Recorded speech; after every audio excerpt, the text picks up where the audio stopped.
जैसे आपकी जो खीर थी बनी, अच्छी खीर बनी थी दूध की, गोबर और कीचड़ में डाल देने से वो खीर बेकार हो गई। तो खीर से थोड़ा छड़ी भोजन से पेट भर सकता है, थोड़ी शांति मिलेगी, भूख मिलेगी और उससे बहुत बड़ी शांति नहीं मिल सकती। परंतु सत्य का जो उपदेश चाहते हो, सत्य ही सर्वोपरि है, सत्य ही धर्म है, सत्य ही तप है, सत्य ही सब कुछ है, सत्य ही ईश्वर है। उस सत्य तत्व के बोध को तुम चाहते हो और तुम्हारे अंतःकरण में कितना कलुष भरा हुआ, कितना पाप भरा हुआ, कितने विकार भरे हुए हैं, और तुम सत्य का उपदेश चाहते हो तो उपदेश का कामयाब होगा। जैसे आपके अच्छी खीर जो थी गोबर कीचड़ में खराब हो गई, ऐसे सत्य बेकार हो जाएगा, कोई लाभ नहीं ले सकते। पहले अंतःकरण को शुद्ध करो। हम और आप सभी यहाँ आए हैं सत्संग। महात्मा लोग अपना अनुभव ज्ञान सुनाते हैं, जो कुछ उन्होंने अर्जन किया उसको विसर्जन कर रहे हैं आपके बीच में। अब ये बतलाओ, आप तो सुन रहे हैं लेकिन अंदर में विकार भरा हुआ, कचरा भरा हुआ, तो कोई लाभकारी होगा क्या? कभी लाभ नहीं हो सकता। वर्षों बीत गया, जिंदगी बीत गई, कितने लोग दीक्षा भी ले लिया है, उनको आज तक ये पता नहीं मैं कौन हूं। गुरु शरण में तो गए लेकिन पता नहीं मैं कौन हूं। एक बार बांका जिला में कार्यक्रम था, अभी मैं गया था उधर, भागलपुर जिले गए थे, जिला सम्मेलन था उधर।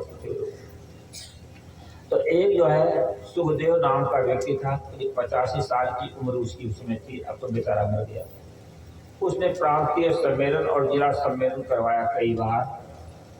धर्मस्वरूप साहब जीवित थे, वो भी और हम और भी बहुत से संत वहां जाते थे उसके कार्यक्रम में। एक बार उधर मैं भ्रमण के लिए गया था, तो उनको बुलाया। मैंने उनसे पूछा सुखदेव जी से कि सुखदेव जी आप कौन हैं? बेचारा उसके पास कोई उत्तर नहीं आया। हमने कहा आप प्रांतीय सम्मेलन, जिला सम्मेलन और बड़े कार्यक्रम करवाते हैं, और उस क्षेत्र का वो जो सभापति भी था, समिति बना रखे थे, लेकिन वो उत्तर नहीं दे सका मैं कौन हूं। कहा आपका सिद्धांत क्या है? वो भी नहीं बता सका मेरा सिद्धांत क्या है। कबीर पंथी सत्संग करता है, सत्संग करवाता है, लेकिन उसको पता नहीं मैं कौन हूं। जैसे मैंने आपको बताया था कि जिंदगी बीत गई सत्संग करते करते, लेकिन अपने आप का ज्ञान नहीं हो पाया। कितने गुरुओं को भी ये ज्ञान नहीं है, और वह गुरु लोग आपको देंगे क्या? दीक्षा ले लिया बस पूरा हो गया। जब उसको मैंने उसे प्रश्न किया, तो कहा कि बाप महाराज जी आज तक मैंने इसको सुना नहीं, कोई पकड़ करके उसको समझाया भी नहीं। लेकिन मेरा तो काम यही होता है, मैं पहले यही से अपनी बात आरंभ करता हूँ। पुराने पुराने शिक्षक, डॉक्टर, मास्टर या साधु हो, भगत हो, उनको ये पता नहीं मैं कौन हूँ। केवल दीक्षा ले लिया, गुरु लोगों ने बतलाया उसको नहीं। तो उसने कहा साहब हमको अब बोध दीजिए। हमने कहा देखो, आपको गुरु की मानंदी जो होगी वही भी, कुछ आपकी मान्यता भरी हुई है, उसको तुम निकाल सकते हो क्या? पात्र को खाली कर सकते हो? अगर पात्र को खाली करोगे तो इससे लाभ हो सकता, वरना लाभ नहीं हो सकता।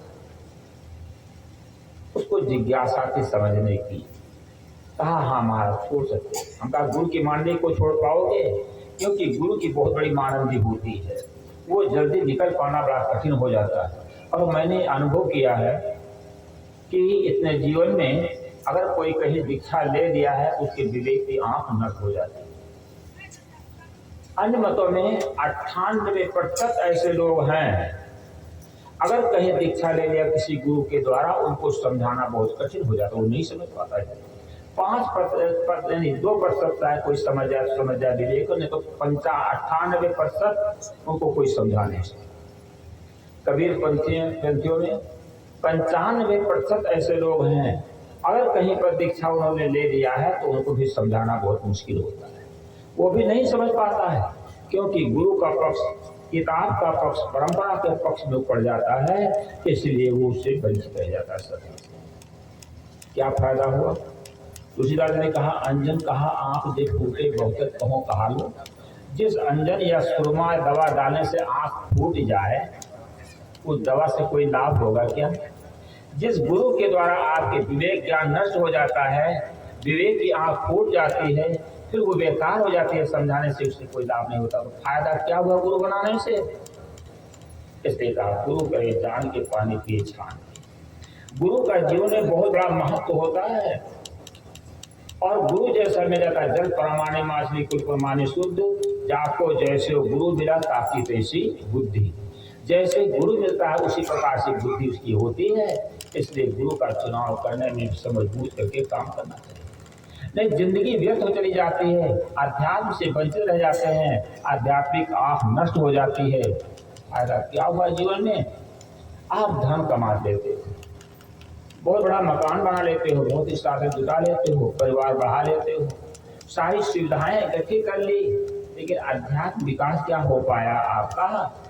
शरीर का विकास किया, भौतिक विकास। पंच महाभूतों से निर्मित जो शरीर है, मिट्टी पानी आग हवा आकाश का बना हुआ शरीर, तो शरीर संबंधी विकास बहुत कर लिया, बहुत धन कमा लिया, जमीन बढ़ा लिया और बहुत परिवार बढ़ा लिया, ये सब कुछ कर लिया है, लेकिन अपना का क्या विकास हुआ?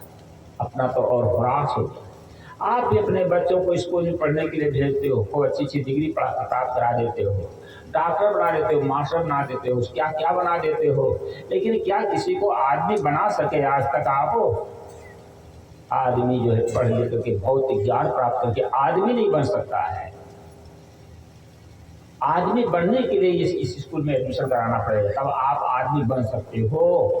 आदमी का आकार है लेकिन विचार नहीं, आदमी की आकृति है लेकिन आदमी की प्रकृति नहीं है, आदमी की शकल है लेकिन आदमी की अकल नहीं है ना?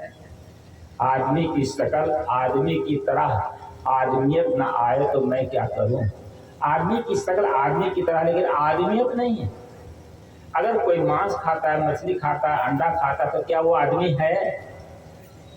अगर आपकी साइकिल बिगड़ जाए तो आपको पता चल जाता है मेरी साइकिल बिगड़ गई, घड़ी बिगड़ गई है, मोबाइल बिगड़ गया, तो भी आपको पता चल जाता है और उसको रिपेयरिंग करवा लेते, बनवाते हैं। अगर कहीं बुद्धि बिगड़ जाए और कोई कह दे तुम्हारी बुद्धि बिगड़ी हुई है, तो परशुराम के बड़े भाई बन जाते हैं। अगर कह दो बुद्धि बिगड़ गई है, शराब पीते हो तो क्या है? अच्छी बुद्धि का लक्षण है।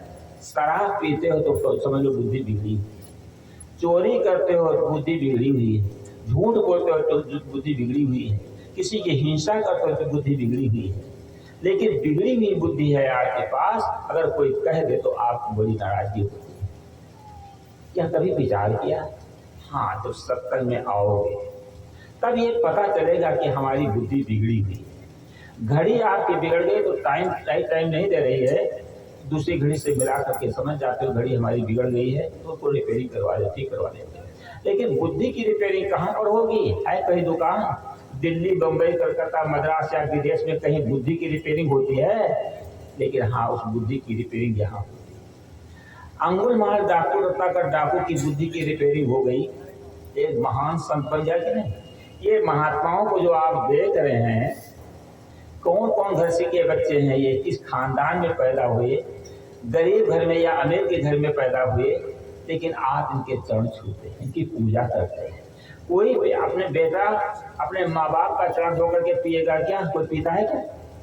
अथवा कोई माँ बाप अपने बेटे का चरण धो करके पिएंगे? लेकिन इस संत को जानते हो कहाँ पैदा हुए हैं, कौन कुल में पैदा हुए हैं? भंगी कुल में, कि चमार कुल में, कि ब्राह्मण कुल में, कि क्षत्रिय कुल में, कौन कुल में पैदा हुए? ये भी कोई नहीं पूछा। जात पात पूछे नहीं कोई, और हरि का भले सो हरि का हो। आप इनके चरण धो करके पीते हैं, उनकी पूजा और आरती करते हैं, क्यों? गुणों के नाते। गुण उनके पास है तभी तो। वो भगवान है, बुद्ध महावीर भगवान कहा जाता है। भग्न कर दिया जिसने अपनी बुराइयों को, उसको कहते हैं भगवान। भग्न कर दिया है जिसने राग द्वेषों को, उसको कहते हैं भगवान। ये संत महात्माओं ने अपने विकारों को नष्ट कर दिया है। काम, क्रोध, लोभ, मोह, अहंकार, ये विकार हैं। अब इनको जो नष्ट कर देता है वो भगवान हो जाता है। जो डिग्री प्राप्त कर लेता है, डिग्री उसके नाम में जुड़ जाती है। ये संत भगवान है। हमारे घर आए संत भगवान, तो अब ये भगवान है, इसलिए आप उनकी पूजा करते हो। तो कहने भाव ये है, एक गुरु को अर्जित करना है, समझदारी पर पैदा करना है। सत्संग में आ करके समझदारी पैदा होती है, और सत्संग में जब आदमी आता है तो अपनी शक्ति का वो सदुपयोग करता है, और नहीं तो दुरुपयोग करता है। सबके पास शक्ति है, लेकिन शक्ति का प्रयोग विधि मालूम नहीं है। आदमी के पास धन है तो उसे शराब पीता है, विवाह शादी में लाखों लाख रुपया खर्च कर डालता है, लेकिन धर्म प्रमाण के लिए नहीं कर पाता। कोई अगर सत्संग करवा रहा है और चंदा के लिए कोई आग्रह किया तो आपको बड़ा कठिन लगता है। अगर 2-4 जगह के रसीदें कहीं आ गई, अब आप घबरा जाते हो। अरे 100 रुपया देना मुश्किल हो जाता है, कहते कितना हम चंदा दें। बच्चा शराब पी करके कितना पैसा बर्बाद कर देता है। शादी विवाह में नहीं कहा कितना कितना फजूल खर्चा हो जाता है। उस खर्चा को नहीं देखते, लेकिन धर्म प्रमाण के तो या तो आपको बहुत पीड़ा होती। एक व्यक्ति था, कटिहार की रसीद थी, एक डॉक्टर साहब गए कहीं चंदा वो रसीद काटने के लिए। सोचे कोई बड़ा आदमी है, उसके पास जाएंगे तो बोहनी हो जाएगी, कुछ लाभ होगा, सभी लोग सोचते। उसने कहा मैं सत्संग फत्संग तक कुछ नहीं मानता। अब कहता भाई कुछ तो दे दो, कम से कम 51 रुपये रसीद कटवा लो। यानी कोई 51 रुपया भी नहीं देंगे। कहा अच्छा 5 रुपया कम से कम दे दो, बोहनी तो हो जाए। कहा हम 5 रुपया भी सत्संग के नाम पर नहीं देंगे, और नहीं दिया। संयोग से उसका लड़का ट्रैक्टर खरीदा था, ट्रैक्टर तो चला, ड्राइवर तो था नहीं, लेकिन अभ्यास करता था। तो कहीं रोड बन रही तो मिट्टी खोद करके उस पर डालने गए थे, गड्ढा था भी।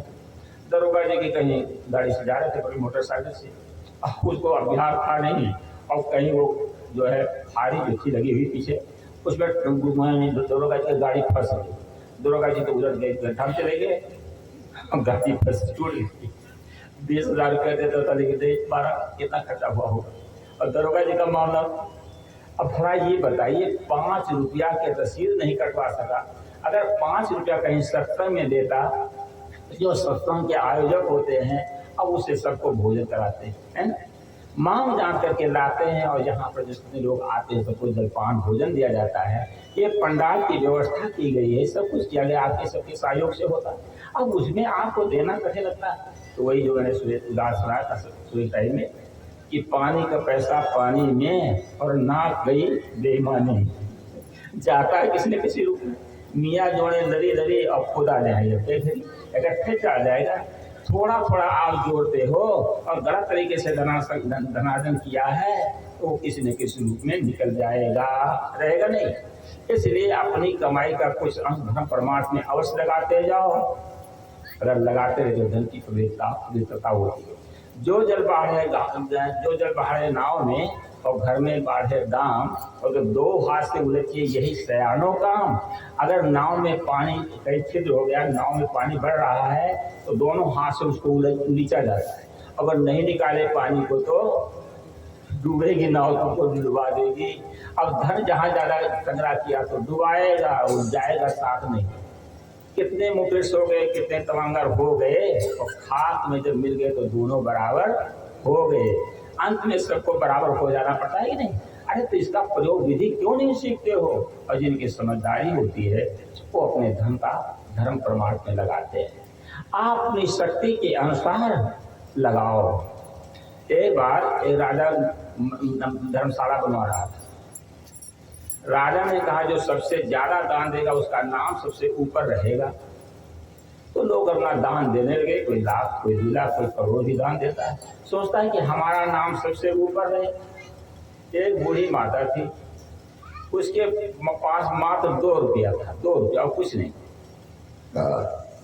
तो राजा ने क्या किया, उस बूढ़ी माता के नाम सबसे ऊपर रखा, प्रथम नंबर में।